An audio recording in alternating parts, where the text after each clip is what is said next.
guys know much about art therapy, but this is a human being that took art therapy to the next level to create masterpieces through healing and pain and trauma. And you have come out the other side in such a way that I could not have you on the show to talk about how incredible your art is, how beautiful your soul is, and how you are truly shaping your new reality. And I wanted to talk to, most of you know her as Artworks on Instagram, but this is Jessica Musgrave, and she is a human being that will blow your mind. If you are not watching this and you are listening, stop it right now, go to our YouTube or our Spotify and go look at the art that is sitting behind this woman.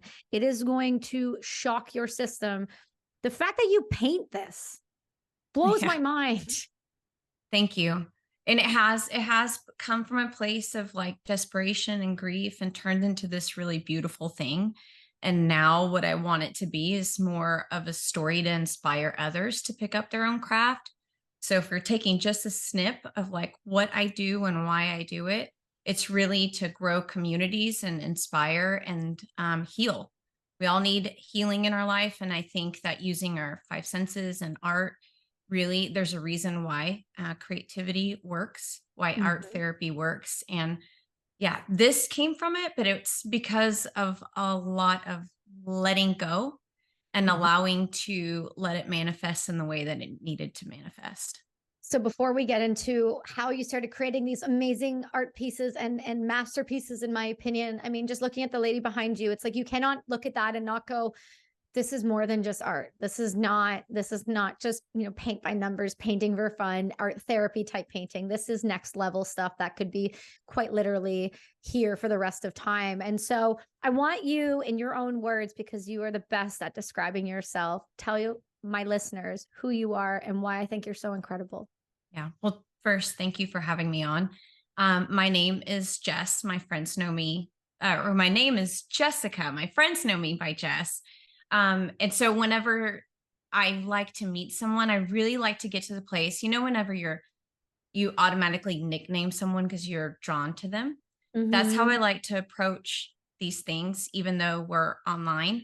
JM Artworks started as a little side business after I had kids, and now it's grown into this thing where I'm growing an art collective out of it and really trying to lead the way for new artists. But if you were to describe my artwork, it's the most simple form of art because I'm only using two tones, but I really rely on light and depositing light into dark places. And that's kind of my theme for artwork. So when someone's getting to know me, they tend to be shocked by the image because I don't like super realism. That's not who I am. I like to kind of ebb in this flow of leaning on where light is hitting a subject. But for me, I really like taking things that are often cast away and giving them life and giving them a different perspective. That's kind of where she came from. She was a blend of like this light and this blessing and this curse all at the same time. And I want people to sit and look at my artwork for hours. So I think moving forward I always move forward with the intention of how can I create feeling in something that's in a really simple form, like just using black and white paints. What's really fantastic is every time I look at a piece of your art, it invokes an emotion. You evoke a thought, a feeling, this head to toe overwhelming. It's like a wave washes over you when you first see your art for the first time. When you created the piece for Brass and Unity, which we haven't put out yet, that's a special piece. I'm really waiting for the right moment. But when you see it, you can see in the strokes the thought that went into it. You can see why you use the thickness or the thinness. You can see why things connect and touch versus leaving gaps. Like I'm not speaking technically because I don't claim to be an artist in any way, shape, or form. But what I can say is I can appreciate when someone truly puts their soul into something. And it's very obvious that when you look at your art and you look at your work, there is soul, there is feeling, there is depth in your painting. Yeah. Well, thank you for noticing that, because it's really, if I'm working on a digital piece like we did for you, or if I'm working on a painting, the spirit of the person, whoever I'm working with, is really at the forefront. It's like a collaboration of ideas. So, yes, I'm the artist, and yes, I'm being hired to do the artwork, but it's really this ebb and flow of relationship. And it's going to mean more if I sit and listen and take in ideas, and kind of like when we started drafting things, I sent you a few drafts and they just weren't clicking. Right. And then I had this moment, and I think you were on vacation, Yes, where we were Bahamas. talking about aspen trees Yes. and being rooted, how, and we have, I think from the very beginning, we connected in this way where we both love nature. We love being barefoot outside. Like, that's where we kind of reconnect and Mhm. decompress from just a day. Mhm. So I had reached out to you because I heard that aspen forest, there's always like a mother tree, and Mhm. that mom tree leaks energy into all of the other trees. And it's this symbiotic relationship of, if one tree is not healthy, is ill, that all Mhm. the other ones pour energy into that one tree to help it revive. That's what artwork is. Mhm. That's why whenever you look at my paintings or you look at a digital piece, it starts with the soul. It starts with the spirit, because that's just who I am. So naturally, the way that I am, the things that I'm focused on are gonna bleed into the artwork. Like, one of my quotes is, "You might see a painting, but I see a mirror." Hey humans, I know you've all been seeing me drink HVMN's Ketone IQ lately. This is a game changer. Jet fuel in a bottle. I use Ketone IQ for everything in my life, whether it's running, cycling, podcasting, or just the extra boost that my brain needs. I won't lie, it helps push me to the next level in all things. I love Ketone IQ and what HVMN stands for. Go grab some shots today at hvmn.com and use the code BRASS20 and save. And that Ooh. goes, yeah, that goes into my digital pieces as well, because I'm sitting and I'm thinking, and I'm really having to push myself sometimes into a place of being uncomfortable, you know? Or I have like the vision or the feeling in my mind of what I want to project, but maybe I don't have the technique yet. So I have to really go past that fear of like, I don't have the technique yet, and go, but what's important is the feeling, that they understand the feeling. But I think it's just because it's a place where um, who I am really shines the brightest.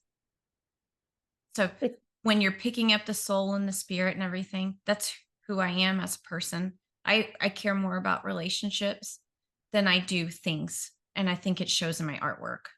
it doesn't just show in your artwork, but knowing you personally, it shows in the way you speak and you care for others. And it shows in how you show up on a daily basis for your family and for yourself. And knowing you over Mhm. the past now for a little bit, without getting into your, the depths of your personal life, I've Yeah. seen a healing and a growth and a rediscovery, if you will, of who it Mhm. means to be this human being and this vessel that is bringing this light forward, because there is so much light in darkness, but when we're in the dark we can never see the actual light, because Yes. what is the saying, that black is made up of every color imaginable? I mean, you're the painter, you understand this, but you get the Yeah. grasp of, you grasp what I'm trying to say here, that there is always light in these dark moments, but we just sometimes are not able to see them, but you're able to pull them from the depths, if you will.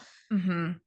When I thought about having you on the show and we started to discuss that quite a while back, I was like, I really think we should talk. And you said, I'm not in the space for that right now. And I said, absolutely. Let's wait until the timing is right. But I remember writing recently in one of my Aya journals on the last trip I was on, and I sketched this little drawing, and I don't even know if I've sent it to you, but basically it's the ocean up top, and it's me reaching for the ceiling, like reaching for to get out, and then hands Mhm. coming from the bottom and pulling down into the depths. And it made me think of you, because you are fighting this darkness all of the time, whether it's through your clients or through life. And the way that you release or bring it to the light is through your art. You find a Yeah. way. Yeah. And it's become a tool that's really been sharpened over the years. So I have always been creative and painted and colored and drawn. And I thought I was going to have more of a career in the fashion industry, like as in my early teens and later teens. And my art, because the reason I go into the depths is because I've been there. But Mm. the really gorgeous thing about my journey is how I've learned over time to rest in the Mhm. depths, because sometimes we're just swimming and trying to struggle and we're actually creating more turbulence for ourselves. Um, my biggest thing is like a moment of release and break. And I try Mm. to give that to anyone that follows me on Instagram or any type of social media. My clients, I'm constantly checking in with my clients. You can go back 5 years. I still know their families, their how are your kids doing? Like I know their story because it's more important to walk through that together. And a lot of the times it's someone that's gone through a lot of shit. I mean, Mhm. I think the thing that we are similar in is that we've kind of embraced our shit and Yeah. have gone, hey, there's purpose here. Yeah. For me, that depth, and I think the word suffering is massively overused, like, oh, you're suffering. And this last year has been taking that word and going, this has so much purpose and it's going to catapult me to this next level if I just let go. And the reason my art has transitioned specifically in the last 2 years, where it's becoming more textured and more detailed and kind of flowing a little bit more, is because of that embracing that dark, embracing the depths. Like it's a season of winter, like I am still here and seated and I'm going to grow, but I have to embrace this moment of darkness. And it does flow into my artwork, but And brought to you by Mindful Meds. You guys have been seeing me take Mindful Meds for a little while now. Mindful Meds is a premium supplement company dedicated to supplying humans with the tools to improve their mental health, clarity, and performance, all while supporting their growth along the way. Whether it's the Immunity Blend, Lion's Mane, Inspire, or Voyage, all of their products are clean, tested, consistent, and they've become a huge help in my life. I found Mindful Meds over a year ago now, and I've never looked back. Go check out their website, mindfulmeds.io, and use the code BRASS at checkout. the strange thing about me is even when I'm in a place of complete despair, I still want to help others. And Mhm. I don't know what that is about my personality, but I do think that it's the way that I was created, and kind of my reason to keep going is Mhm. to reroute things and break family of origins for myself, for my children, and then for anyone that does life with me, and just Mhm. live in a different way. It is the belief that it is happening for you and not to you. Absolutely. And it's that change of mindset of going, I'm an adult. I can make healthy decisions for myself. I can make healthy decisions for my family. And Mhm. in doing that and taking a moment to just go, if I only focus on myself and my healing and my journey and not try to manage everything else, what does that look like? And Mm. what is that model for my children? Right. And then it naturally pours into these other things, pours into my clients, my friends, my close relationships.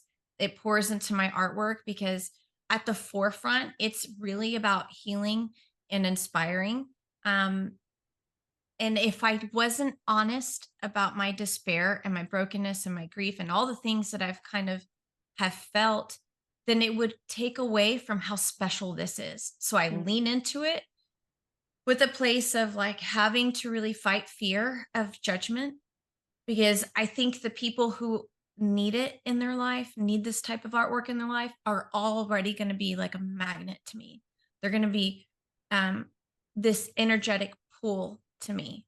I tend Mhm. to do life with people that have gone through really rough things. And leaning into that has helped this platform grow and has helped me grow.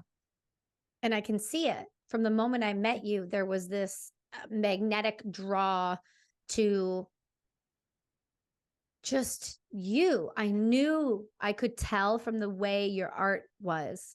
You were not a surface level human being. We have a mutual friend, and he says this saying, you know, I want people to be deeper than a cookie sheet. And when I met you and we started speaking, I realized that there was no bottom to that barrel. You go deep. Yeah, I do. And sometimes it's two-part, right? It's having this giant heart and being really empathetic and lovely. And then it also leads me into a place of complete openness, which is sometimes scary because you can get hurt in a place of complete openness. But I would rather live with the pedal all the way down and doing the right thing than have to question myself later on. Like, should I have, what did I miss out? What if? And a lot of the times that supersedes the fear. Right. And more often than not, leaning into those difficult things is where the magic happens. That's where the learning to be comfortable in the uncomfortable happens. When you can lean in, this is where that seed that was planted cracks the soil. Yes. Yeah. And like a lot of the times we're just wanting to see the fruit. We're not waiting for that seed. Like we're wanting to see the harvest, right? But the work hasn't been done. And that's the easy way out. Often what I find is making the right decision is actually the hardest decision. Because you're going to feel things, you're going to have to be open, you're going to have to lean into it. That's where therapy has really led the way for me, especially the last 5 years. I've been in therapy for a very long time. And we can get into some of the reasons in my childhood, and it'll give people an understanding of why I just kept pushing forward. But honestly, we all have these attributes and these avenues of healing. And it's like a patchwork quilt. Like the reason that you're good at podcasts and talking to people is often because you're going to be sewn in with someone else that needs that, right? My place of sitting in this in these steps is because someone else is going to need it. And I've just become really okay with being in the thick of it. It's not that I don't cry. It's not that I don't fight against it. And often the really beautiful thing is that I no longer isolate because my humans are deeper than cookie sheets. I can go, I need help and I need to have an honest conversation. And I hope that once people start seeing my artwork and hearing my story, they understand the number one thing when you're suffering is isolation. And sometimes that's good for our work. But isolation and solitude are different. And one of the things is like when you go deep, understanding that you have to be comfortable there. Yeah. And it might be weeks or months of deep. And then going, okay, but I know the harvest is on this other side. The seed is about to crack open. Right. You can feel it. There's a moment when I look at the painting to the right of you. And again, if you're not watching, please do go check out this piece of art at JM Artworks on her social. It's unbelievable. But this lady, all I picture and I can visualize is her the way she is in the darkest depths, but she's holding a lantern, but you never fully see her the way that you've painted her. And she's just standing at the door waiting. That's what she invokes to me is welcome to the dark. I am the light. I'm going to show you how we move through this together. Like she seems like a guide, if you will, but the way that you've been able to cover her where you never really see every facet of her, but she only lets you see her in certain angles and certain light when light hits it. You know what I mean? And it's so funny that you said guide, because when I painted her, I had the idea of a healer, like a spiritual guide that's really there holding space. And I think people, I want to say, I think you have that in you. Like intuitively, you're turned on and like very very aligned with like feelings and situational awareness. Mm. For her, I was just thinking, what does it look like to carry the weight of being this healer? So it is turmoil, but also she's the light force and she's going to keep paving the way. Mhm. Yeah. So if you So her follow her, face and her expression was just enough. It was yes, just enough to keep her hidden, but to kind of, it's like tragically beautiful, you it know? is. Yeah, She life is she that way. But it is, life is that way. Mhm. There's beauty in even the worst, most darkest circumstances that we put ourselves in or that happened for us and not to us. And it's how you Mm. perceive it. And that kind of brought me to a little bit more I want to dive in with you on, you said you've been painting, you said you've been drawing, you said you've been doing these things. It seemed like as a coping mechanism. So do you remember your earliest moments as an artist or when that sparked? And what do you think it Yes, was that sparked it? that clicked. So Yeah. I was raised in a massively abusive home. Mm, And when I talk about this, I want to preface it with the things that I went through and experienced and saw, I have forgiven. mhm, There's no resentment. There's total healing. And these things happened before my dad passed, which is very important that mm, I got that peace before he ever transitioned. And for me, that was huge, huge, huge, huge. But as a kid, I did lean into artwork because I really wasn't allowed to talk about feelings. If you express feelings, it was taken as a threat. mm, There was a lot of physical abuse in our home. And the worst part of the abuse is really the emotional stuff. So I mhm. went really in as a kid very early on. I think my first memory, if I'm going back to your question, my first memory is probably when I was like 4, Oh, wow. sitting and coloring a little Mickey Mouse on the back of this bag. Like I painted it with watercolors. It's so wild because my grandmother still has that little painting Oh, at, in Puerto Rico. She framed it and she has it up. And that's my first memory. So unknowingly, she actually has a first little drawing painting in these wow. blue watercolors on the back of this brown paper sack. But early on, that was me as a kid. And I don't think it's by mistake that I leaned into that. Now it's created this really beautiful career and it's giving my kids a legacy. When they get to talk about mom, they get to sit down and talk about. Hey there, humans. I know you guys have seen it, that crown on the top of my head. Well, that is from Three Horses Hat Co., and they are 100% beaver felt hats. That's the highest quality hat you can get, and each one is handmade in Nashville, Tennessee. Three Horses does both custom and one-off hats. They've never made the same hat twice. So if you design your own, they'll never make it again. If you feel like you can't find a hat that fits your style, that's all right. Go check out Three Horses Hat Co. Use the code BRASS, get 15% off. Embrace the fever, live the dream. Sitting down and painting with mom. Or, often I give them their own projects to do while I'm doing a project. So then there's this creative energy in the home. Mhm, But early on, that wasn't something that was appreciated in my house. So it was more of me reclusing and mhm. leaning into that just as a place of like being safe. It was your safe space. It's where you It could was be, my safe you could space. invoke emotion and there would be no repercussion. Yeah. And there, because I grew up, my grandmother was a seamstress on Fifth Avenue. She has created like some of the most beautiful pageant dresses. We're talking about Miss Puerto Rico and Oh, every wow. pageant kind of leading on to that. Um, her way of working with her hands and my mom's way of working with her hands. My mom is good with she's a gardener. She can grow anything.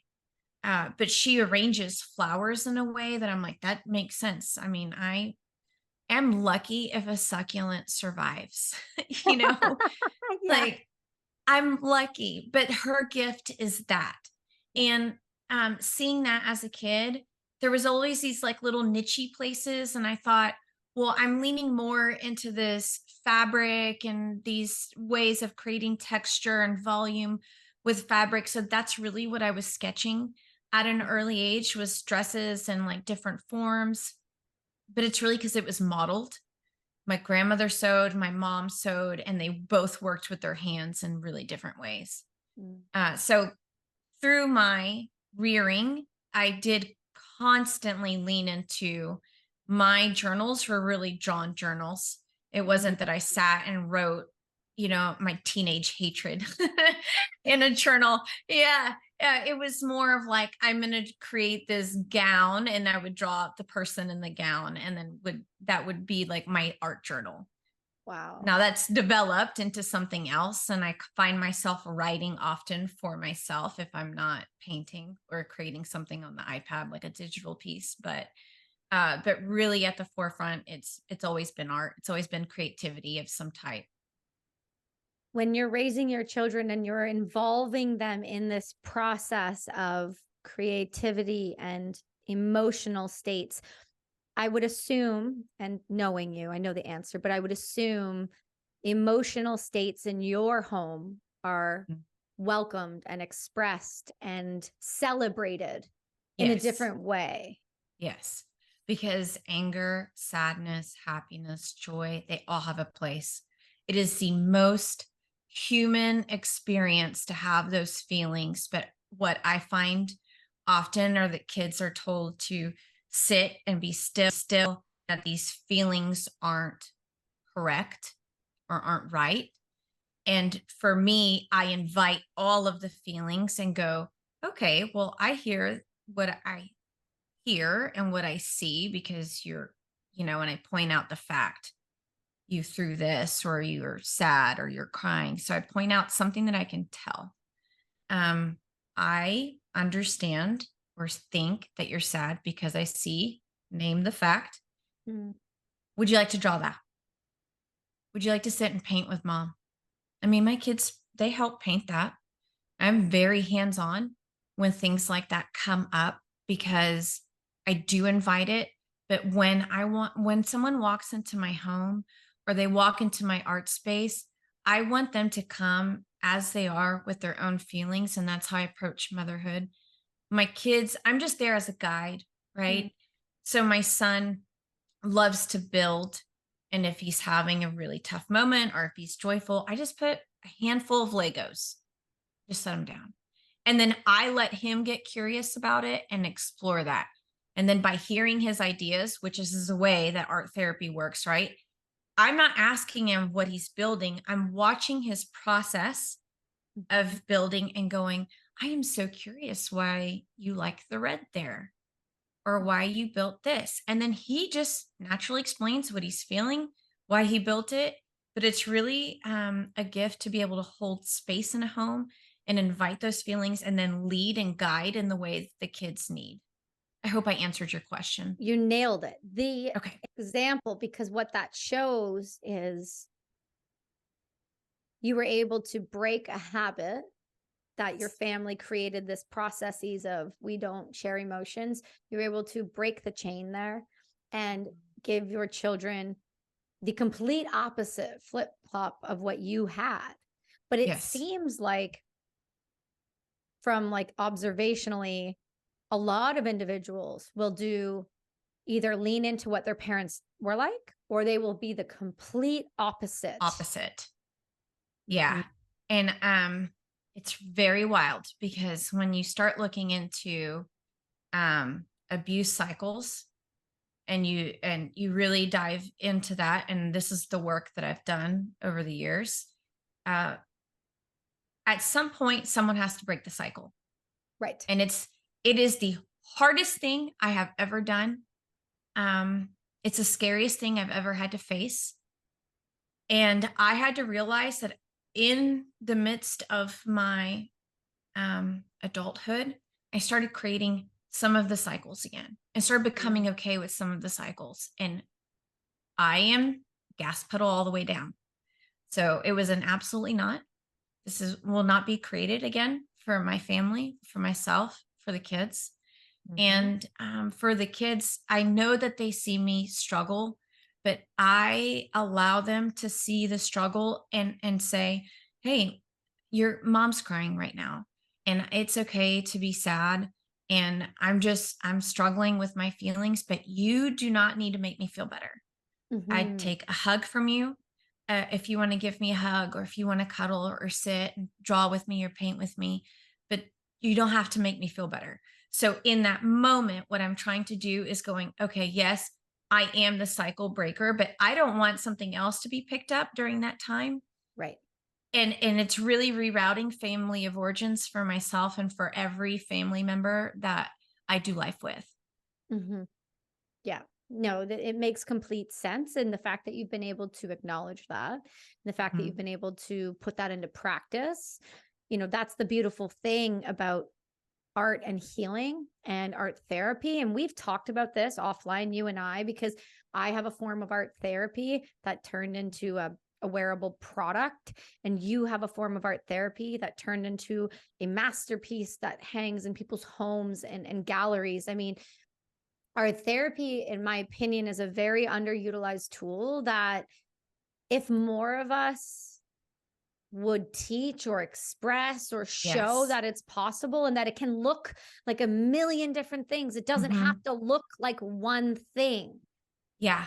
And I think the odd thing about it is that people tie in the word therapy and they're like, "Oh, it has to be formal." No, it doesn't. It can look like a dinner table.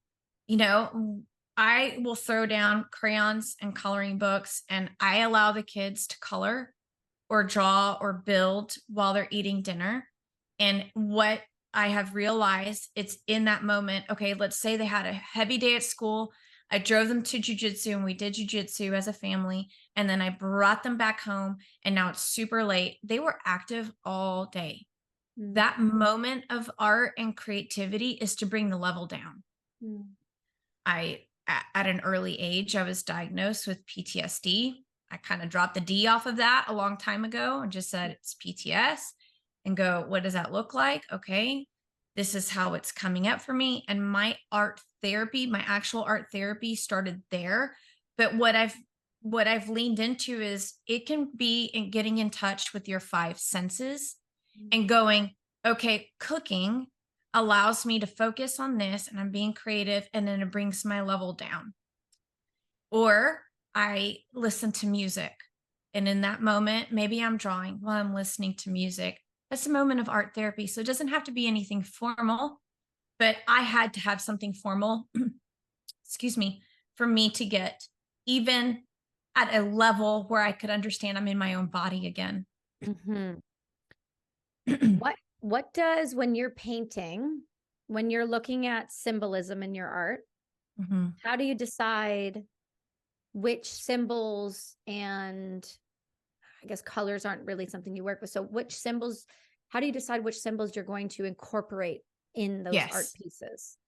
So I go back to heritage. I'm Puerto Rican. So I try to tap in. If we're really talking about symbols, I go to Taino, which is indigenous Puerto Ricans. What were their symbols like, right? What is the sun? Okay, if it's down to a simple form, what's the sun? What's the moon? How's light and dark play in this? And then I'll create a graphic. My new logo, that's what it was. I love being outside. It's mountains, a hawk because hawks follow me in this very weird way and I always know my page is turning because I just got visited by a hawk, right? And then it's a sun symbol. So, but for me, I have to deconstruct stuff and really go, what is the feeling and what can I use to kind of pull out of this feeling? So for me, like the lace piece that's behind me, I knew the lace was going to be a textile that really offered softness and enough to where you could see her face. But for me, the lace was a symbol of I took two things. I took a mourning veil and I took a bridal veil and I put them together and go, what would that look like if it was a moment of like symbiosis? Like she's grieving, but she's also entering this place of holiness, Mm, and what is it? What do the two look like? So the reason I chose that lace was because it was a symbol of grief and it was a symbol of blessing. So I try to go, what's the feeling that we're trying to invoke here? And then what can I pull that people automatically click with? Like for you, I knew it was going to be trees. Mm. I think from our first meeting, I was like, trees. Kelsey is trees. So how can I pull aspects of a tree to build an art piece that really clicks with you? Like speaks straight to your heart. Mm-hmm. So some tribal stuff. I do lean into my heritage. I'm leaning into it more. Every now and then you'll see a pop of color with my art pieces, like the snipe that I did for Nick, Mm-hmm. which is actually on the way to Nick and Nikki right now. Oh, I know. And so good. that piece has leveled me up because I had Yeah. to take feathers. And for your listeners, if you're not familiar with the snipe, it's a very fast moving, it's a small bird, but it's fast moving. It's well camouflaged. And we went into history. So for Nick, this symbol of the arrow and the snipe was for his heritage as an army sniper. Mm-hmm. And go, okay, well, why is that important to you? And then we broke down like 18th century British Army. You had to shoot a snipe with an arrow to be considered a sniper. So there's the story. What are the things that I need to pull together to make that actually a moving painting? Because that painting felt like it was moving to me, Mm-hmm. like the entire time that I was painting it, from the way that the feathers opened up and you could tell that arrow was going into the snipe, to the blood splatter that Nick allowed me to do because I wanted to go there. And it was so funny. I wanted to go there and he wanted to go there, but we hadn't talked about it yet. And then we were both like, so what do you think? And we're like, exactly, like that was, yes, that's exactly what I wanted to do. But in these moments, it's more about listening than it is doing. Mm. But that is in most things, isn't it? It should be.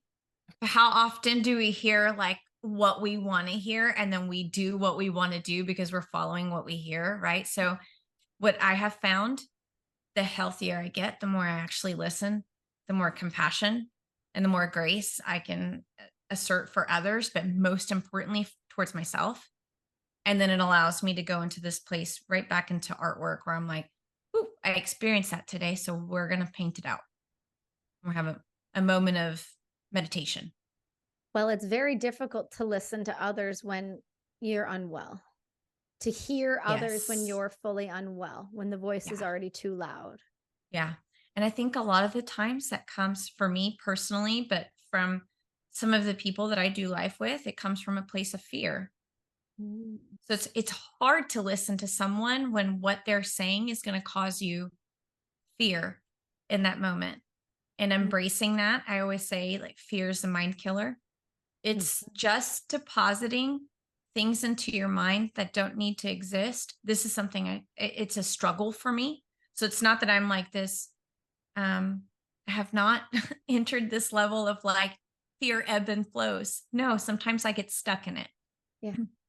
But listening to others when that moment comes up for me, hearing perspective, because I'm open to hearing perspective, is really where the growth happens.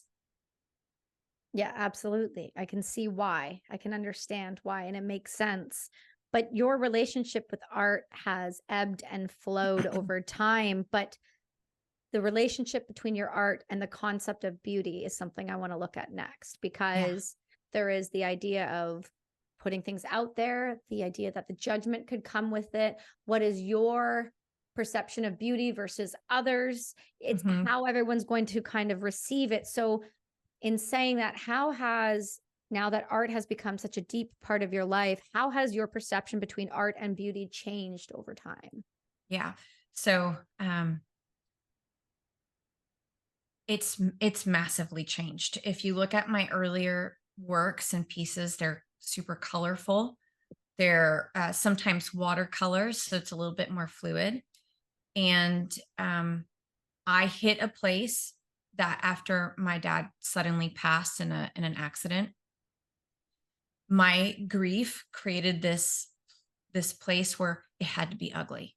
Like my art had to be ugly because that's where I was. And accepting that moment of ugliness and going, okay, like all of these things have happened, some of them by mistake. Actually, we should touch on the fact that the reason the black and white work exists is because my son accidentally painted over a painting that I had given to a foundation. Uh, Oh, yeah. So, you know how we were talking motherhood the last time we met, yeah. and how kids have a way of redirecting days or projects? Yes, like And we tried to that do this last week. yes, and in that moment, embracing it really helps. So if Mhm, you're a mom and you're listening to this, or a parent and listening to this, the moments of frustration that you can lean into, there's something else that's supposed to come from that. mhm. Well, that's my artwork. I was sitting down painting for Wade's Army. They raise funds for neuroblastoma, which is one of the deadliest cancers out, and it affects children. So first painting that I had worked on since my dad passed. And I thought, I'm going to pour back into this because I need to place to process grief. And I thought, perfect, I'll give something away. So it's pouring back into me. And then my 18-month-old decided to go paint over that painting with black paint while I was folding laundry for like 30 seconds. You know, he was right under me for a moment. I didn't see him for 30 seconds, and then I walked out and just right up the face of that of that painting. And the only way I could restart was painting everything black and then going back white, because Mm, I don't have formal training. So mm, it was just, what can I pull from my past to kind of pour into this? So the artwork that's sitting behind me exists because of a moment of mistakes. I wasn't watching my kid for 30 seconds. And embracing that has led over time to go, okay, well, that happened from this situation. The next time this comes up, what does this look like? And if we're going back to your question of beauty, I used to paint pretty things, flower. I love florals. I mean, I have florals tattooed all over. mhm. Um, but it had to be more than that because I was really working through my grief. So I wouldn't have painted a skull before. There's no reason for Mm, that. But in that moment, I was like, well, what does that texture look like? And just getting curious about something that typically would have made me uncomfortable because I didn't have the skills to paint. And it's a little bit misunderstood because it looks like something dead. When I've just flipped that on its head and I've embraced the fact that it was a creation, that for whatever reason, it walked this earth, it flew during, flew in the sky, whatever, and embracing its purpose here has lended itself to embracing the beauty behind of whatever it's left behind. mm. I like that though. I like how you visualize these things that were normally represented with dead and with destruction and loss and sadness, and you flip them on its Mhm. head. Like the other one Yeah. that's sitting behind you to the left of you. Can you talk to me about that one a little bit? Yes. So I'm in the process. I was doing Nick's painting for 6 months, 7 months, and my dexterity was really only painting feathers because I painted them for about 6 months. Yeah. So before I start my large commission piece, which is a longhorn, I wanted a place to kind of purge out and like get my understanding for bone and enamel and those movements. The next painting that I'm doing is a longhorn skull that has this post oak tree kind of carved into its side. Oh, And I wow. knew I needed to practice uh, roots, I needed to practice branches, and I needed to get my texture back for bone. So I started that piece to go, okay, longhorn piece. It might sell at the gallery. It's already sold. I'm not even done with it. And it's sold like within a week of working on it. But the purpose of it was to get my feeling for those textures again. But then it became this thing of like, what if I reclaim some of the stuff that people are scared of? Like people are terrified of snakes. They Hmm. kind of make me curious. I kind of like them. I Hmm. wouldn't have one in the house, but I'm really curious about snakes and going, well, okay, and I love trees and I know I'm gonna have to practice on a tree, but what if I make this snake this crown? And it's something to embrace. It's something that's beautiful. It's actually a beautiful gift. and if it converts more into a natural piece. So the crown is the branches and the snake. And I needed the longhorn to kind of get my movement and my momentum back for that. But I just wanted to take these things that are often like, ooh, I don't want to go there. I'm really uncomfortable. And go, but what if it's not supposed to be uncomfortable? What if it's supposed to be something that you treasure, like a crown? And it's just yours to wear. It just looks different, right? Like Right. It's often the black sheep of the family kind of lean into this a little bit more.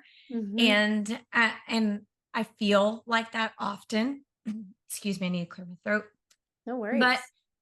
But one of my big things is like, I just want you to be intrigued. Yeah. You Yeah. know? I can understand. I can understand why. Because when you look at it, it draws you in. It makes you want to look deeper. It makes you want to sit with it because there is so much to it. That's what you Yes. said. I want you to be able to sit in front of my art for hours. And when I look at your art, you can't just glance at it.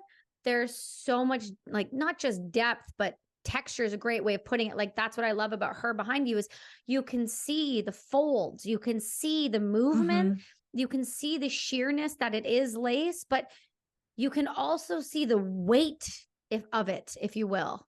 Yes. And that's a really big thing. I have to use textures to capture light because I'm only painting in black and white most of the time. You'll find paintings that have like a splash of red or a splash of green. But for the most part, I have to lean on textures to capture light in those places and help me story tell or create softness for the snake that's on the crown of this longhorn skull behind me. Whenever you get close to it, the snake is made out of roots, but when you look into the snake, you can actually see where the roots are kind of woven in. And that's one of those things that I have to use those textures to be able to create that depth. If you had to paint with one specific texture for the rest of your life, which one do you feel the most calling to? Ooh, I think there's always been a thing with trees. Even when I traveled, and it's so funny. I had an overlay in London. I was on the way to Africa and I stopped in London and I just remember looking at the trees and going, the bark is so different. So Right? if so I just thought, this is the craziest thing. I've never seen bark like this. And so if I had to paint with like only one type of texture, I would take the texture of trees and just try to capture that in different places. But the reason I use textiles or things that are woven are also to create softness. I would really have to fight between the two, but I think trees would always win out. Trees would always win. I could see it. Yeah. There's so many different, like you said, the bark is so different. When you travel, you start to see these trees and it's like, I know there's these great trees in California and they almost look like a painted tree and they're quite smooth and they flow. And then you come to British Columbia and you have these big red oaks that are just massive, massive, the old growth forest. And you look at how every tree just feels different. And Yes. I know it sounds kind of crazy when you speak about it, but I'm a texture human. So I have to touch everything. Yes. Everything. I have to touch everything. Yeah. Okay. And that's just pet it's you. also, you might be like an honorary Hispanic because in our culture, if you compliment someone, you are to touch because then you're not transferring like that evil eye that you hear, so Yes. but naturally I'm a toucher. I have to touch things. My kids, I'm constantly petting their head or kissing their head. Like I have to, if there's something sitting in front of me, I have to figure out the grooves and where things are and why it feels the way that it does. Okay, well, if I drag it this way, does it make a mark? I get really curious about textures like the most, and a little bit of it I actually think is therapeutic for me. Yes. To touch things. So I'll tell you what that is. I learned about this technique with my psychiatrist, Dr. Passy. I love it. It is one of the best techniques, especially when your nervous system is kind of peaking and you're overwhelmed and things are just kind of, you're doing your chest breathing. So he used to tell me, he'd be like, pick up a book. Okay. Pick up a book. It could be a smooth book. And I want you to tell me 5 things about it. I want you to tell me what it feels like. I want you to tell me what it's made out of. I want you to tell me the weight of it. And I want you to tell me the colors of it. And all of a sudden you hyper focus. Okay, this book is smooth. It's brown.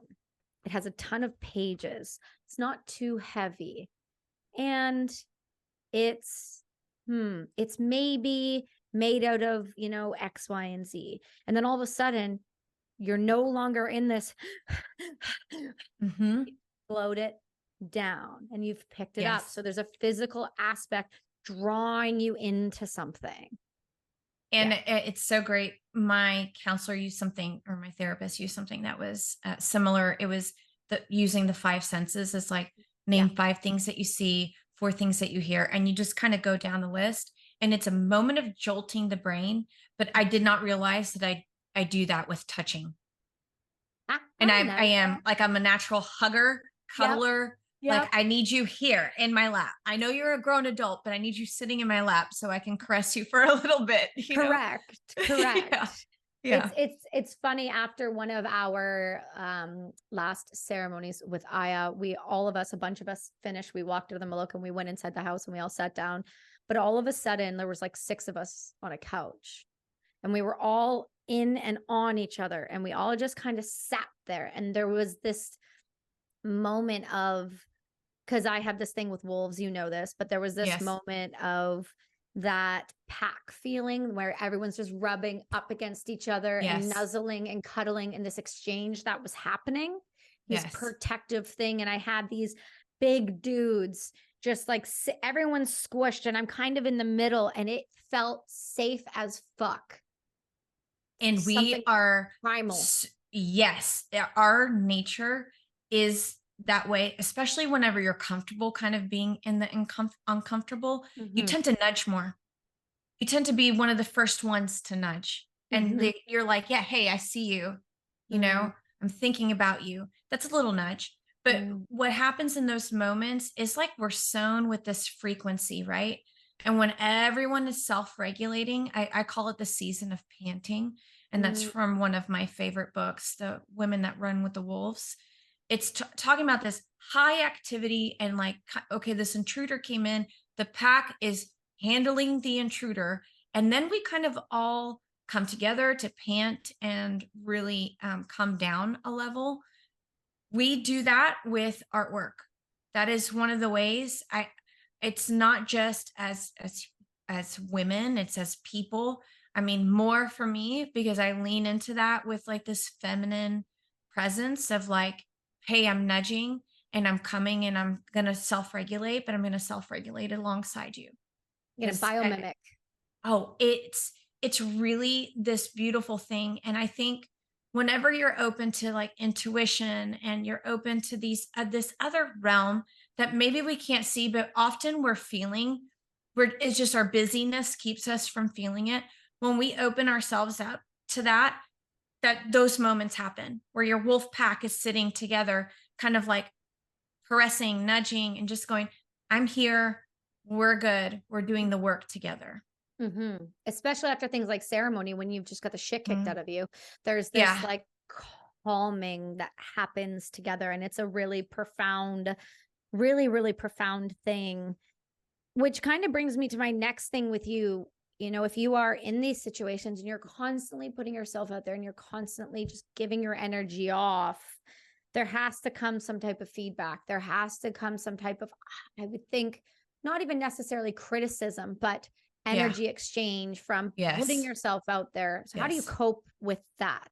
Well, there's 2 ways. I either cope with it very well or I cope with it really defensively. If I'm being very honest, the defensive side has really calmed down over the years just because I'm settled in who I am. When that defensiveness comes up, it was really because it was hitting me of a place of self-worth and I turned it about me instead of it being about the art or the work that I was doing. There are a handful of people that I often ask for critiques, and I say critiques like cutthroat, shoot me exactly. how I need to be shot. So I fix the direction before I'm to a place where I can't correct this. And when I can lean into that, which I have really well, especially the last 2 years, I've come to this place of like, I just know myself. So what you're like, you're going to pick up whatever you want to pick up from the painting. And that's really your perspective. This happened last week. So this is a great question, because this is the way that my nature kind of flared up.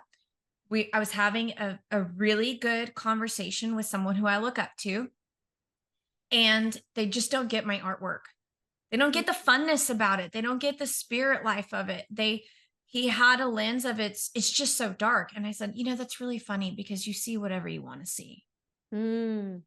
And then I let go of that situation and go, well, that's his perspective. I don't feel the same way about it. And it's definitely not my intention, but it's not for everyone. I am not for everyone. You have to be able to go deep and stay deep with me, or you're not my type of person. That doesn't mean I'll disrespect you. That doesn't mean I won't hold space for you. That just means you're not my cup of tea, but I'm going to make sure that our relationship is good, because that's who I am. So I think that moment that you were mentioning is more of like the release, letting go. That's hard though, because a lot of people can't understand. I'll give you an example. I said this to a friend this week, actually. We were sitting there and we were chatting, and we hadn't chatted and hadn't seen each other in 4 years. And I looked at her and I said, don't ask me about the weather. And she said, why? So because you can look on your phone and tell me what the weather is. Don't ask me about the weather. Yeah. Ask me something real. Give me something more. Yes. Her response was, but not everyone has that or is willing to go there. And I said, I'm sorry, but that's what I need in people. That's what I need. And how honoring to go, instead of you walking away from that and going, man, that conversation felt not so good. Or like it lacked, right? In that moment of going, this is really what I need. It's giving that person a chance to step into it. Absolutely. And just giving someone a chance to choose to meet you there, I think is one of the most honoring things. Because then if it doesn't work out, okay, I gave you the opportunity, but you, for whatever reason, it wasn't right for you. I, over the last specifically 4 years, have had so many people fall out of my life, but it's okay, because they weren't my deep. I need deep and I need centered. I don't need deep and chaotic. I need deep and centered. And a lot of that is going to be this. I'm so sorry. They're testing the tornado sirens because it's Texas. And it could be like, okay, I just wanted to make sure you can't hear it. I'm like, that's great. Like, next will be the people who are supposed to come mow the lawn. No, I can't hear accidentally coming on the wrong day. Okay, perfect. But yeah, so my big thing is giving people a place to kind of meet you. And sometimes we're the ones that have to set that standard. And I think that's do not okay. like, I think it's okay. If you're going to be like a fair weather, like we're going to talk about weather and we're going to talk about work. Okay. I appreciate you, but you are not who I'm going to do life with. 100%. And I understand exactly where you're coming from in that, because time is limited. You understand that, you feel that more than anything. And there needs to be a give and take that is fulfilling on both ends of the relationship. You're no longer willing to sacrifice what it means for you to feel fulfilled and healthy and happy. You require, there's a requirement when you become friends. Yes. My level of requirements has gotten higher because I am naturally super deep and intentional. And I'm going to give you everything, but it has to be an ebb and flow. It has to be in response. There has to be reciprocity with it. So much. And one of my really big things, there cannot be unspoken expectations. The moment there is unspoken expectations, that allows a little door to open up for resentments that will later kind of snowball. And this happens in every relationship, but and think of it like work relationships, marriages, client relationships, friendships. I don't allow an unspoken expectation anymore. To do life with me, you're going to know exactly how I feel, and you're going to have the capability of holding space for me, because I might be a wreck when you call. Mm-hmm. And that's okay to ask for. Mm-hmm. I think for some reason or at least rather than I think, what I kind of am perceiving is that for most people, that depth is unacceptable, and that Yes. because that comes as a requirement, it comes as a obligation if you're the Mhm. wrong person being met on the other end with it. Yeah, because you want to stay hidden. I mean, at the end of the day, what it is it's this hidden nature, because you're scared of how you actually feel. You have self-doubt, self-worth. You pull away from others and you isolate, because if you're known, what is the guilt and the shame going to feel like having to handle? So I honestly think some of the people can't go deep because their fears keeping them in a place of like, if they know me, they're not going to embrace me. I think it's partially that. And I think some Mhm. individuals have never, like you were when you were younger, were never shown how to go deep. They're not Yeah. aware how to approach situations and even have a dialogue that can allow for growth and depth and willingness to talk about maybe the shames and those things that we leave in the dark. I don't think people are taught. I don't think it's been Yeah. a welcomed tool, if you will. And it's a place of disconnection. Mm. I agree with what you're saying. There is a place of disconnection. I think the more that we get inundated with apps and all of these things that keep our brain busy, we kind of naturally get shallow too. Mm. So I Yeah. wonder how much of it is over time, because we've relied on some of these things instead of having a relationship. You're right. It hasn't been taught. It hasn't been trained. Or in some of the cases that like people who I love that are dear to me, they struggle with it because they weren't allowed to have it in their family. Mm-hmm. So they never learned the skills. But then as an adult, like they literally cannot do it. Yeah. Like it's the most it's like asking someone to paint that has never touched paint before. Mm. Like, hey, I want you to paint her. Yeah. It's like, how could you sit and do that? So I do think this is where compassion and grace kind of come into play, but also understanding needs, like your needs as a person, and going, okay, I love you, but maybe you're not one of these people that needs to be in my realm right now. Right. And the friendships are and communities and things like this, they ebb and they flow, they grow, and they could be with you for a lifetime or a season, and not everyone is meant to be with you for a lifetime. Yeah. Yeah. And that's one of the hardest things, especially whenever you're like, for me, I'm highly empathetic. Like I do life with people. When someone's removed out of my space, especially my heart, I have the hardest time. It is a moment of grief. It is a moment of having to grieve that friendship, that relationship, whatever, and having to let it go. And if it comes back, then wonderful. But I know that sometimes in letting go, growth happens, because sometimes the things that creates the most amount of growth is the most amount of tension.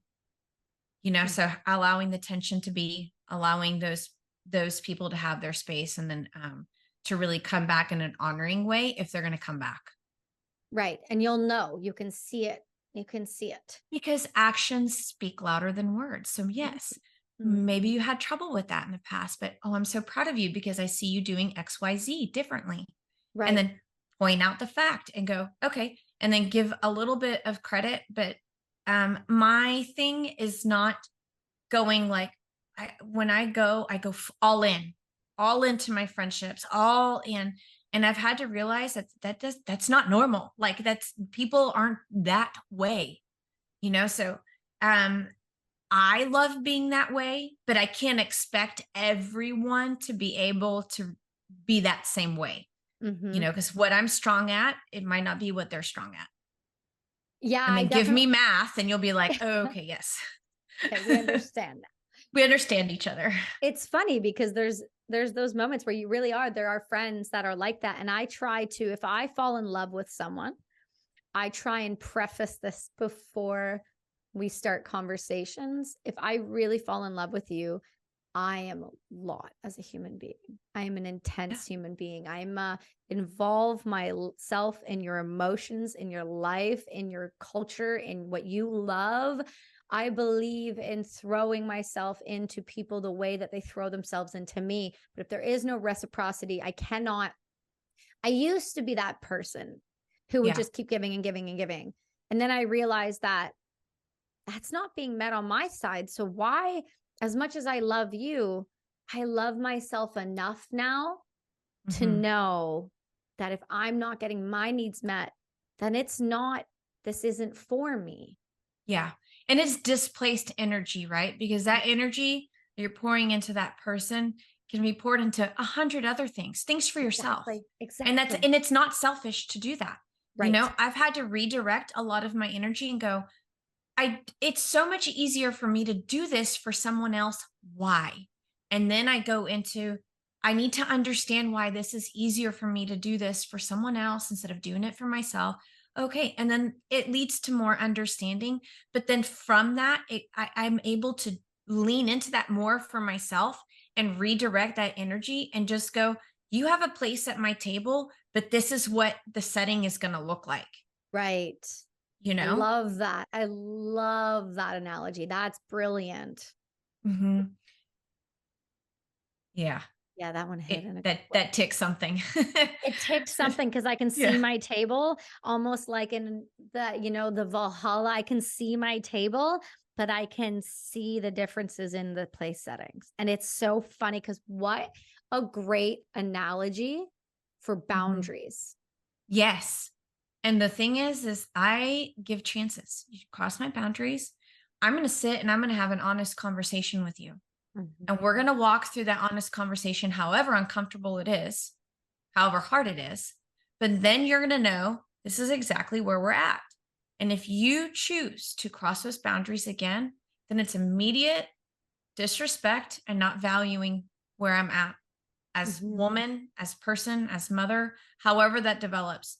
I cannot tell you how many pieces I do not paint because the client and art are not syncing. Or like I get this little, like this little vibration that I'm like, you're not who you say you are. Right. And I just, and you don't have to be pretty to come to me. I want your grit. Like I want the dirtiness. I can handle it. I'm strong enough to handle it, but I want your honesty.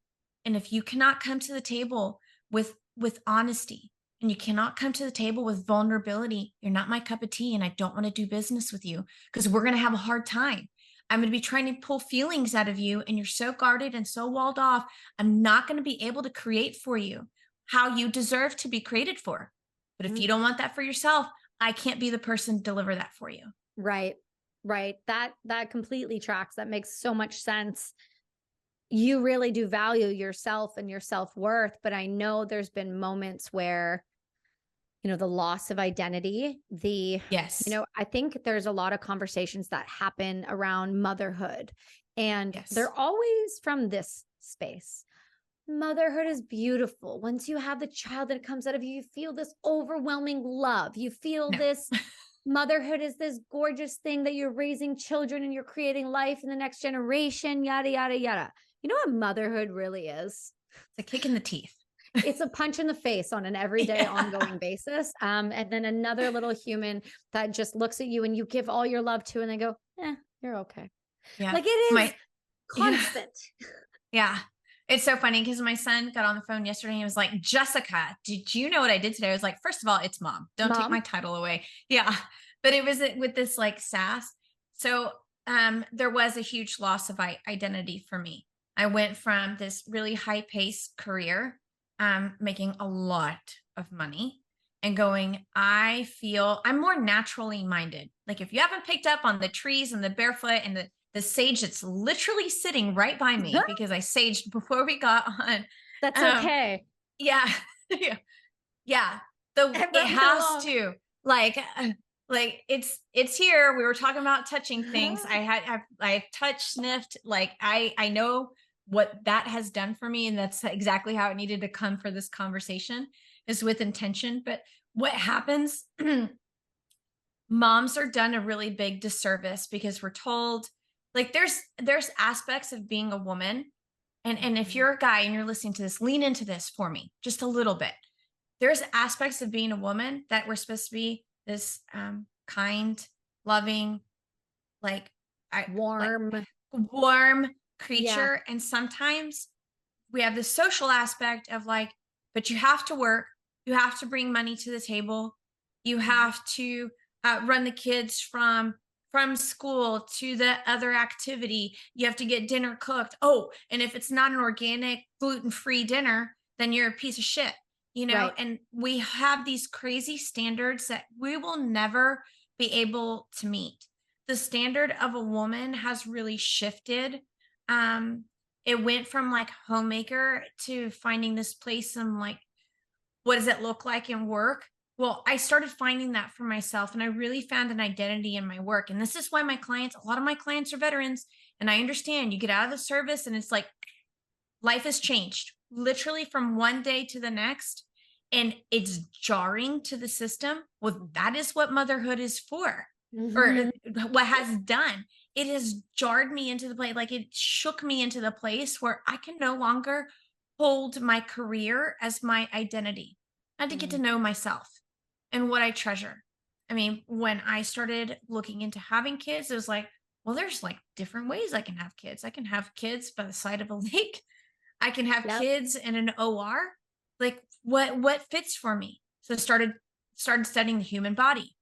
Our bodies are so incredible. And sometimes if we just take our hands off of our bodies and allow them to do what they need to do, we wouldn't have this fracturing after having children, because it was like one intervention after another that has caused years of having to go to physical therapy or whatever. And people don't understand that for however long you were pregnant, you have a postpartum period after that. And then if you're nursing on top of that, which I did with both of my kids, there's another period of postpartum that comes with nursing. So I went from this high-paced career, finding my identity in my job and how I help others and how I perform. I was a 80-hour week person. Like, not like, I don't care. I'm eating cereal for dinner. I don't give a shit. I'm falling asleep on the couch. I'm doing a good job at work and people are patting me on the back. Well, what does that hit? That hits in a place of significance. When I went from high-paced career to just having my children, my first, I sobbed for a long time because it was a shift in energy. It was a shift in like, now I am responsible for keeping this human alive and well. And then I had these expectations of like, how am I supposed to do that? So with my first, I had an unmedicated birth at a hospital because I was told, and this is so me. Oh, that's really hard. I don't think you're gonna be able to do that. Watch me. No, I'm gonna do it. I'm gonna do it with grace, and I'm gonna do it in a way that you're like, oh my God, that was intense. I can't believe that, that you raised the left bar. But then I do that to myself and carry that same, like, you can push it a little bit further. You can push a little bit further until you really can't, because your hormones are out of whack. Your energy has shifted from high pace to like being at home and like not really sleeping. Nutrition. I wish we focused more on nutrition for women, especially after having a baby, because it would help so much with so many other things. And then you have this loss of community. As a veteran, whenever you get out, it's like your people stayed. Sometimes, most of the time, your career shifted. So now we're not only in a different location around different people, if we're even around people, we have different expectations of how this should look like. All of it just fractured me. I love being a mom. I think that I'm a wonderful mom. I used to not say that about myself, and I really had to do a lot of self-work and go, my identity can no longer be found in my work. It cannot be found in my artwork. It cannot be found in the things and the people I try to help. It has to be, what is Jessica at her core?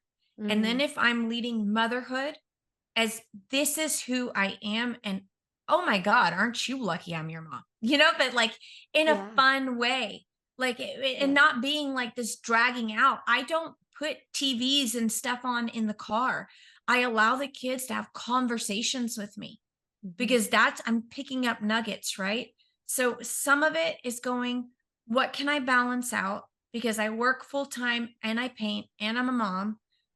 What can I balance? Time is most crucial, but that is what's going to create memories for the kids. It's not going to Mhm. be that I had natural births and that I breastfed. They're not going to care. They Mhm. might think, "Oh, that was cool that mom did that." But it's not going to change the way that they see me. The way I Mhm. behave on a daily and being approachable is going to shape how my kids need to see me as mom. And that comes first. The social expectations, I can't hold space for. The Mhm. expectations of my family or family members, I cannot hold space for. I'm going to parent differently.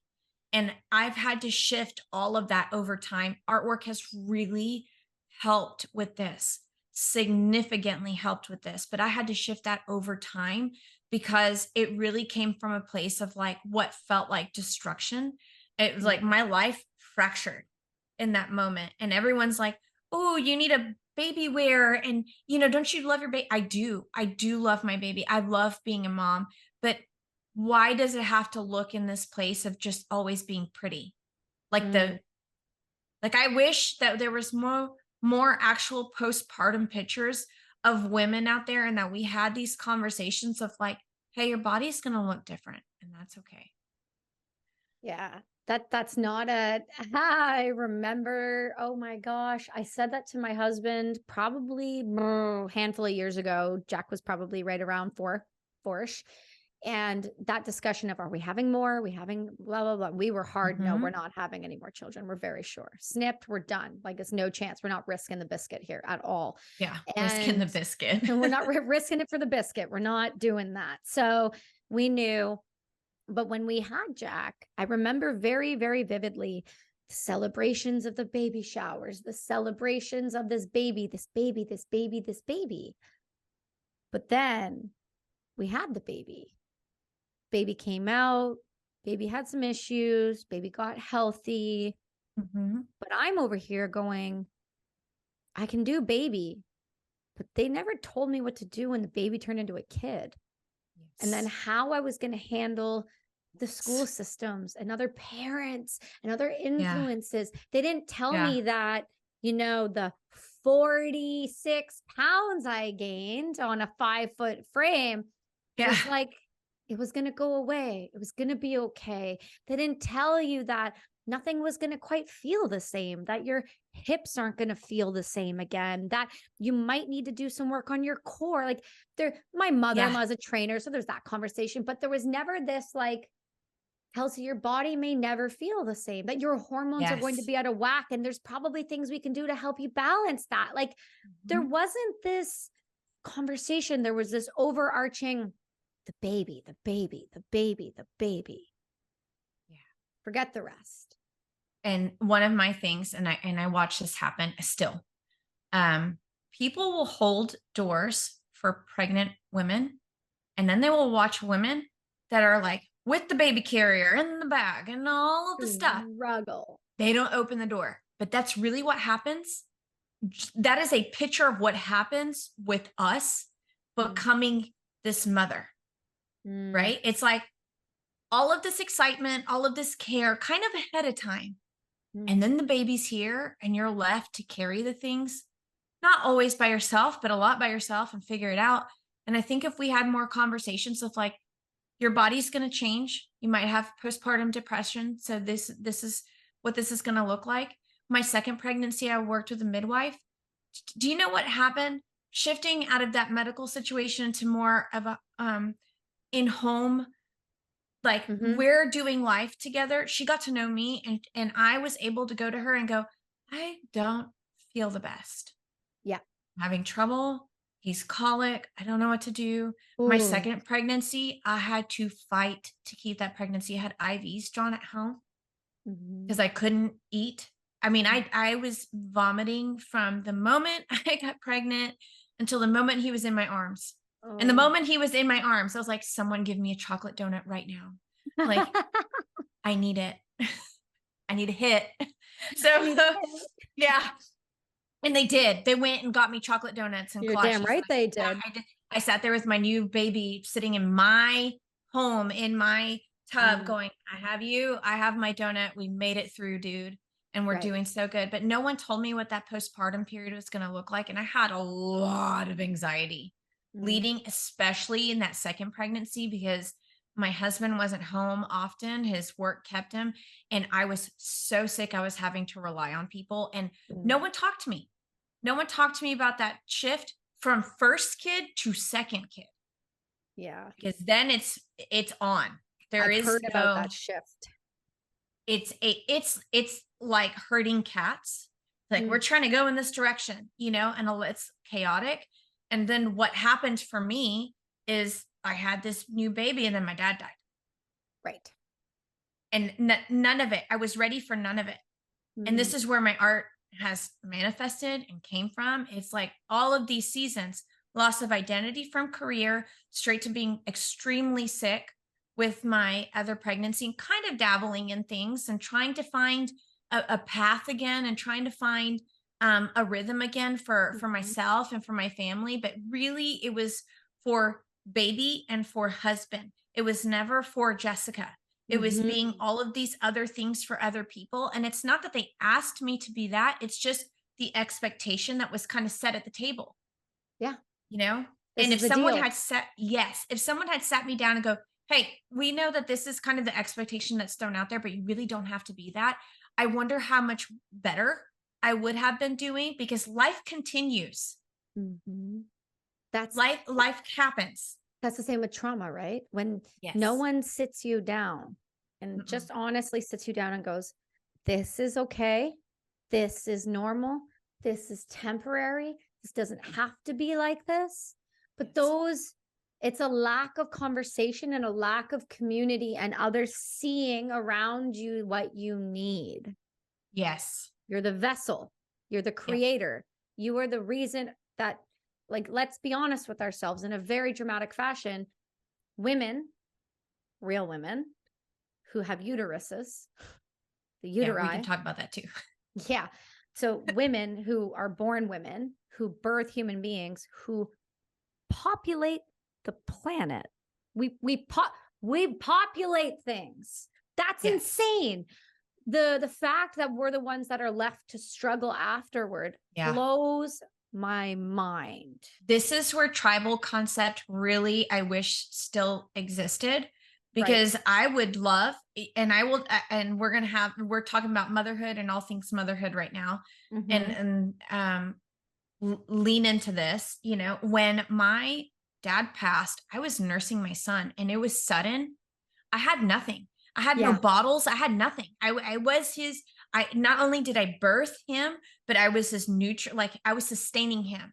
I had to pass him to my best friends who all were having babies at the same time and go, I need you to care for my very colicky baby while I go to the ICU because my dad's not going to make it. And they sustained me. This is where tribe is vital for women. This is why we're supposed to go through these cycles together.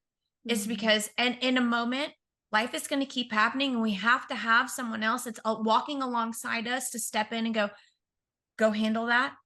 We can handle this. And that's what happened for me because everything happened suddenly. It was like baby got passed off to my best girlfriends. They even brought me a pump. And I know this is a little bit of TMI, but this still happens for us, right? Yeah. I had to pump next to my dad, who's in the ICU that I just found out was brain dead. And I had no option. I could not leave him. So I had to continue being mom, even when my baby wasn't there. So when this season turns over, I still have the ability to mother in the way that I needed to mother. But community is vital. I used to get when I ran out of milk at about, I breastfed and I pumped in between. So I would wake up, breastfeed for 45 minutes, go put him to bed, go pump for another 45 minutes to get more, go to sleep for an hour and a half, and wake up and do it again. And I remember I think it was like 9 months after I started to not have enough milk. I was pumping no matter what. I was doing everything. I just couldn't get enough for him. So I went to one of my best girlfriends who has, oh my gosh, she has 4 kids now. But I remember she just had one, like we were a couple months apart, and I was like, I need milk. I need your milk. I need you to share with me. Will you share with me? She goes, absolutely. I go to a trade show. I'm behind the booth pumping, and she's bringing me more milk so I can bottle feed her milk, pump enough, and then kept transitioning. But that's what community is. That's what community is. And this is, and this is what it takes to be mom. It's not that you have to breastfeed, but this is just a symbolism of it, right? You know, like for me, I had to have girlfriends, and I had girlfriends that donated to a local non-for-profit. They're donating milk. So they gathered as much milk as possible for my son so that he could still have breast milk. If he had been given formula, there would have been no big deal, but they knew the way that I wanted to parent, and they honored me in that moment. And everyone came together to keep me parenting the way that I wanted to, even though I was called away and had to handle bigger things. There's something about could not help. There's something about being in that. Like, parts of me feel the pull to go live in places where there is no connectivity and be with these tribal women for a year and just grow. Like, there is that depth that happens where you want to feel connected to something that you can't describe in words. Yeah. And it's like this community of like health and wellness. And I do see this becoming more of a thing, not just for women, but for men. Like there's an Instagram that I like to follow. Oh gosh, what is it called? It's Sons of something, but it's just men being raw out in nature and like crying. And I'm like, I love you. Thank you for being so vulnerable and dealing with your shit, because we need good leaders. And now that you're dealing with your shit, you're going to elevate, dude. You're going to elevate every single person that you do life with. But that's women kind of naturally do that. And I have always been the type that I feel weird around women. Like I've never been able to like sit and connect. It's happening now that I'm older, because I'm starting to attract people that are like me. Like you and there's a lot of similarities with mindset, perspective, things that we enjoy. Right. And now as an almost 40-year-old, I've really embraced who I am. So the women that are coming into my life or that have stayed in my life is because they're just like me. They say fuck more than I do. You know, they all creative. Some of them are chefs. Some of them are running non-for-profits. Some are other artists. And there's been this common thread. There's this common thing. And I you know what I feel? I feel togetherness. I don't feel this social thing of like, I have to be better than another woman. I never feel that way. If I see someone who I'm like, she is gorgeous, I say it and I appreciate her. I'm like, holy cow, you're stunning. Like, I don't have this thing that's like, I have to be better than that. I can just sit and like kind of look at her beauty and go, wow, like I love that. But a lot of it is like, where's the heart of the person? And if I can meet you at your heart and we can do life together, that's where the tribe starts, men and women, right? Absolutely. Like that's where it really needs to start. And I wish for us as women that we had more of that we had more of these conversations, because I needed that. I needed that to kind of get through my season. I still need that. I mean, I'm in the midst of a giant life shift, and my group has gotten smaller and smaller and smaller, but the people that are in my group, I know they would take a bullet for me, or they would raise my kids if I needed them to raise whatever. It looks like togetherness in a place, even when we're not together. Yeah. You don't need to be obviously being in the room with people is you can, it's so profound and so powerful. But a lot, and I don't know about you, but as I got older and as I started to cultivate my pack of individuals that I just know when I leave this earth, it will not be sadness, even if it's tragic. That's where I'm at. There's a, like, literally, like, sidebar here. My husband and I recently just redid wills and our wishes, and we have them in a note. And it was so funny because his was so exactly what I figured it would be. And then mine was, I think, as I've grown, so much what he thought I would be. It's like, it's a party. There is psilocybin, Celebration, laughter. Exactly. But yes, as you start to cultivate those relationships with people, they're not always going to be your neighbors. They're going to be like the globe, to me, feels like one country. It doesn't feel like a globe. And I have people everywhere. And I know everywhere. you do too.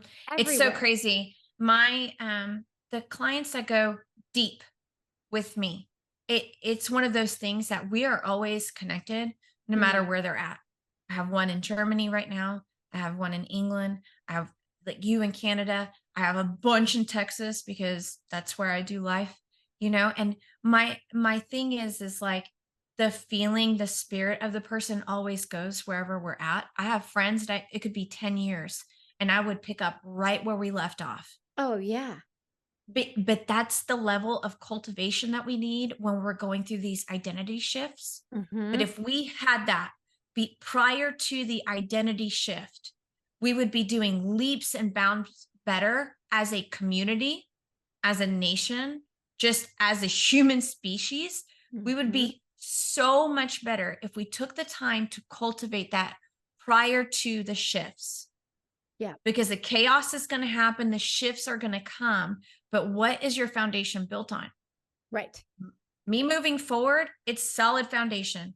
I'm good. Kids are good. Me and spirit life are good.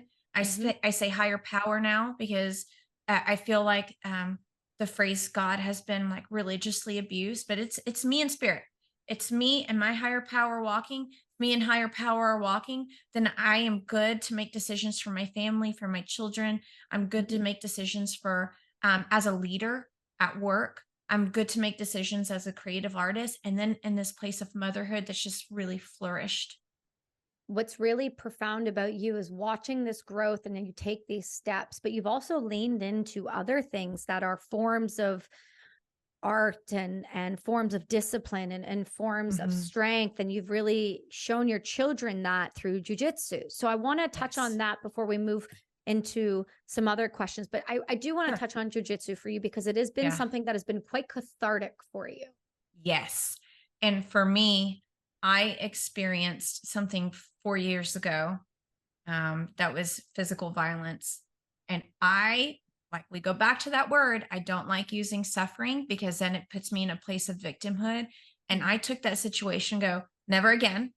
That will never be me again. I need to understand who I am and what I chose to work on to find that place for myself was jujitsu.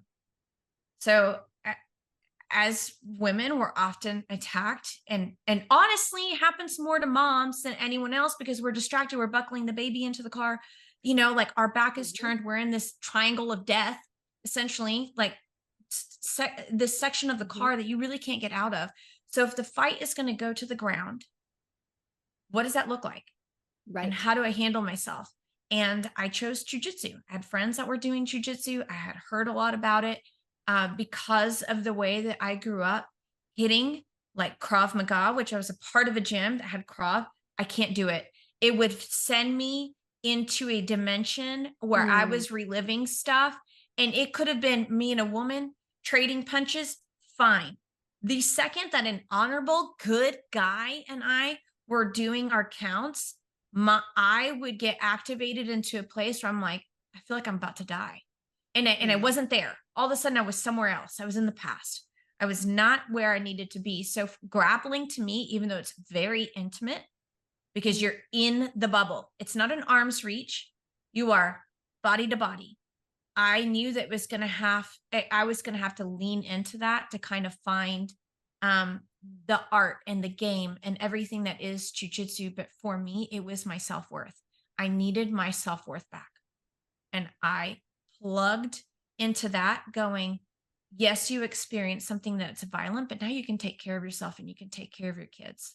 Mm-hmm. And you're connected with your body, because jujitsu really forces you to go, this is left and this is right. Yeah. Because how disconnected, someone says left and you move right. You know what I mean? Yeah. So it was like a moment of connection. And then over time going, how do I keep leveling up? When I get a stripe on my belt, it is elation Of course. because I feel like I earned it. We need that. We have to have things that to achieve, goals, things to look forward to. When we don't, we struggle. And this is just being a human.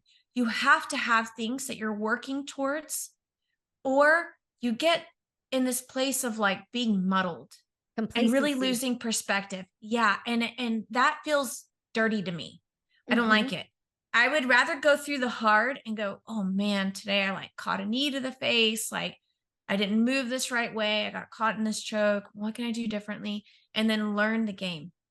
But for me, it was connecting with body and then understanding as mom that I can be protector and that I can handle things in the way that I've needed to handle.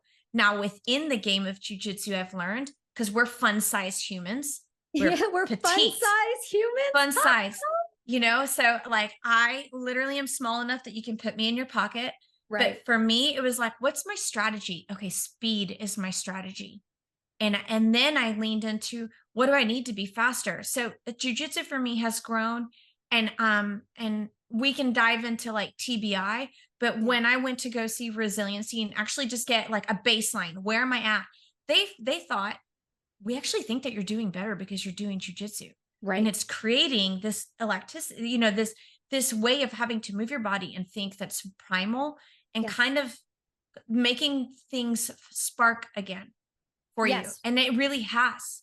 Yeah, because a lot of the times when people, so if you heard the word resiliency, we're talking about the same facility. I went and did traumatic brain injury treatment, and so did my husband through Defenders of Freedom.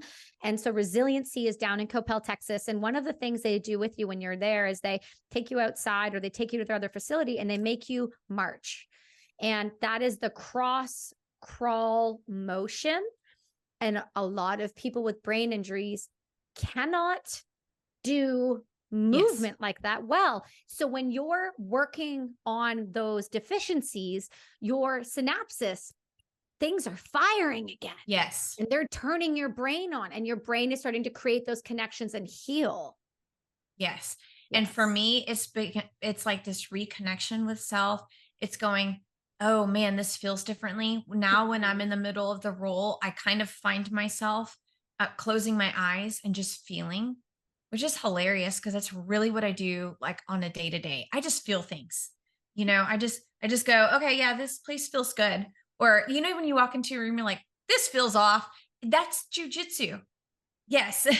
Yeah, but that's me in life with people in normal spaces. I'm like, I don't like how that feels. They're like, sorry. Oh, I don't like how it feels. Yeah. I describe feeling, but beyond anything else, but it's connected me back with feeling and self in a way that nothing else I think could have.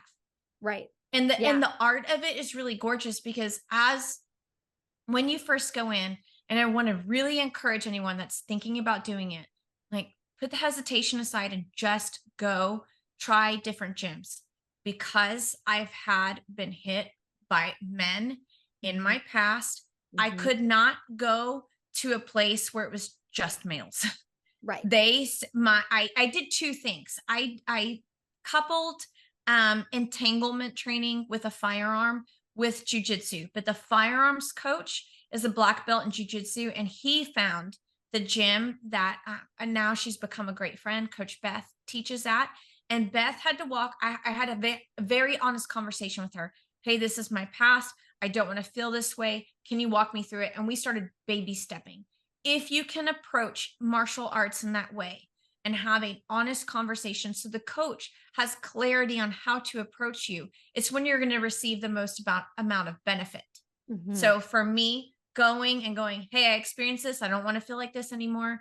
How do we assimilate myself? And we started on a path of really integrating me with the guys. So I roll with mainly guys now. And I don't even think about it. I just know, hey, like I can hit this one with the triangle. I can work, this omoplata on this one because he's not going to be expecting it. I'm going to have to move fast with that one.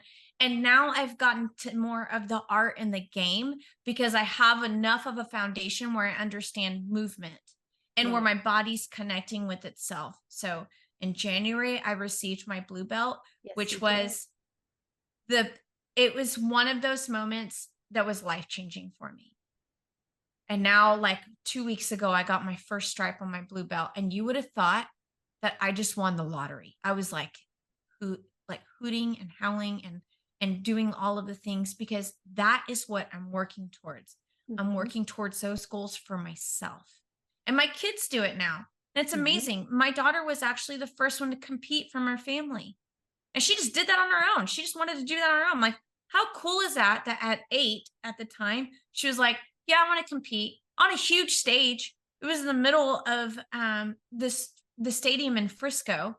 And if you are thinking about competing, Jiu-Jitsu World League does things so wonderful. It's a really good way. Do.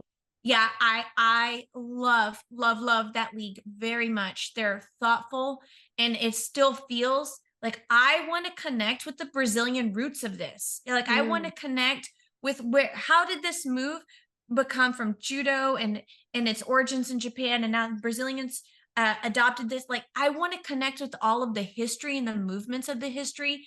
And jiu-jitsu is a way that if you're a history nut, it also feeds that, because then you start understanding lineage. Oh, okay, I studied under this belt, and this is a school that he was a professor at. My coach will refuse to be ever called professor, but we all know in the jiu-jitsu community, it's respectful to say professor. He does not think so. So we don't call him that. But like, I like understanding these are the things that he's done. So it's multifaceted. It's going from connecting to self and making more goals for myself and reaching more levels to how do I honor history and heritage? And then it all comes together in this beautiful package that you start understanding your strengths and start understanding what works for you there and what does not work for you. Yeah, I couldn't agree with that more. I love that you honor and respect the art that is that martial art, because there's so much behind martial arts, learning that through Taekwondo. There's so much depth and history that goes with these sports, and they should be honored because they are the thing that heal people, create community. They are the thing that save people. And so it's been really beautiful to watch your journey through that from afar, because I know those feelings, and I recognize them in you, that goal setting, that purpose. Oh, it's purpose. That's a good word. When you said, we all have, we're all driving, you have to have a goal, but in my opinion, you have to have a purpose. And if that purpose is to get to there, that's always going to guide you and bring you back as you smash against life's barriers back and forth. If you have that purpose, it will always guide you and pull you right where you need to be. And this, so I competed before this current season of my life. Before my life erupted for the second or fifth or 500th time. We don't know. We were just riding the wave. Okay. Right. So I competed before that, and I did win. I won gold. It was the first time that I had competed anything that was solo, which was I was, how old was I at the time? 38. 38. So as a 38-year-old, it's the first time I've ever pushed myself to that level of the way that I perform is my sole performance. It's not a team carrying me. It's just me on the stage. And the level of intensity that came with that, I was like, I needed that. I needed to understand where my teammates were actually giving me some and not pushing me to the place of it's this primal place. It does trigger life or death in you when you're competing in that way, but it's supposed to. That's what the art is. It's a self-defense art, right? Absolutely. But when I got medaled and I walked off the stage, my coach walked up to me, and she was the first one that I entered the gym with. She said, I know whatever you face, you're going to be able to get through. She was like, you did beautifully. You listened. While I'm in the middle of the match, I'm actively nodding my head hey, I hear you coaching me. It's just a moment of tension where I can't move that way, but just acknowledgement. I do that in life.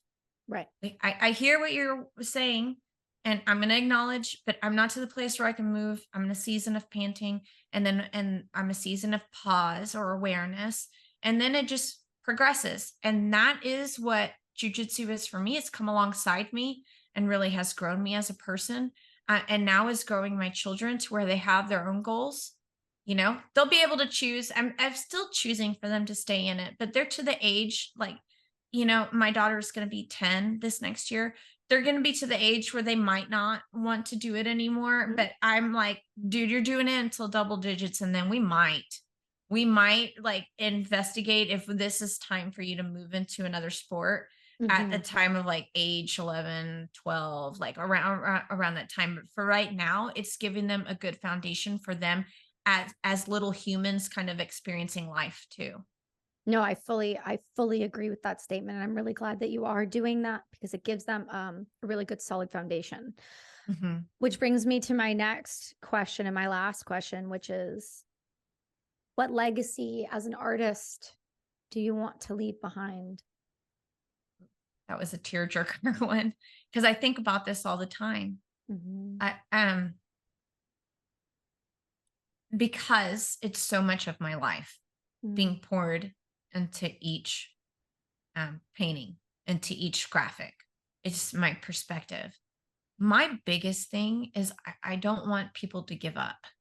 Like the legacy that I want left behind is one of like, no matter what season you're in, if you're in despair, there's always light waiting for you. The sun is going to rise. You just have to keep walking.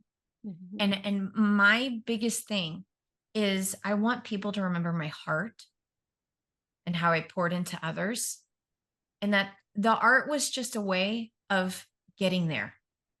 Yeah. It was the bridge to them. And when my kids have these paintings, hopefully, in their homes later on down the line, they're going to be able to story tell. They're going to be able to talk about my hardship, but how I overcame hardship with a lot of integrity and hard work Mm. and really having fun during that time. I hope that the legacy I leave behind is one that I want to see communities heal. I think that this is what the creative nature is supposed to be for. So if I Mm. can be a vessel for that while I'm here, then I mean, what greater honor than to be an example of darkness to light, despair to life, grief to joy, and then being able to pour into other artists, pour into other people, pour into communities that are in need. And I hope that I inspire people to either pick up a paintbrush or to get into their own type of artwork and understand that it's okay to have those moments of solitude, but this is where it breaks you out of that isolation. When you're being intentional with your hands and you're connecting mind, hands, heart, Mm. then anything can grow from there. God, you nailed that. That was so beautiful. That was so beautiful. What a way to end the episode. That was so beautiful. Wow. I can tell you, you fill my cup every time we speak. Thank you. So your I feel the legacy, same. yeah, but your legacy is cemented in time. And I believe that wholeheartedly. And you will have a place for a very, very, very long time to come. Yeah. This next year, I hope you see like this new level. I know that the way that things look like right I, now I already is, see it though. yeah, I just see like so much hope and things for my future that I think for the first time in a long time, I feel really settled in who I am. And that's what art is for, is to find your own voice and be able to say, this is my perspective. Thank you for having me on. Oh my gosh, you're welcome anytime. Can you tell everyone where they can find your art, purchase incredible pieces, and then also where they can follow you on social media? Yes. So I currently showcase at a gallery in Dripping Springs, which is near Austin. And that's Mercer Street Arts. You'll find a lot of my animal pieces there. I have a website, jmartworks.com, and you can reach out to me from there. I started at Art Collective, which once a season turns back over, we'll do creative prompts. And if you're in a place of like, are in writer's block, you're in a creative block, this is the perfect place to plug into, because we do 5 to 10 minute podcast segments of like reading something, telling you our perspective, or going back into an artwork or a painting and giving you a creative prompt to help you bust out of that. So that's the Unstarved Artists Collective. And then socials are JM Artworks. I'm most active on Instagram because I like creating content. I love videos. I love how music and art come together and create something really, really that I can reach you through your screen, to where like the paint is hitting at the same time of that beat. So that is JM period Artworks, and Artworks is spelled with an E instead of an O. Instagram, Twitter, Facebook, all of it. So we'll put everything in the show notes, but thank you for being as vulnerable as you were. And thank you for sharing your art with the world. We love you and appreciate you, darling. I love you too. Thank you for having me on. Absolutely. You're welcome anytime. Everyone else, it'll be in the show notes. We'll see y'all next week.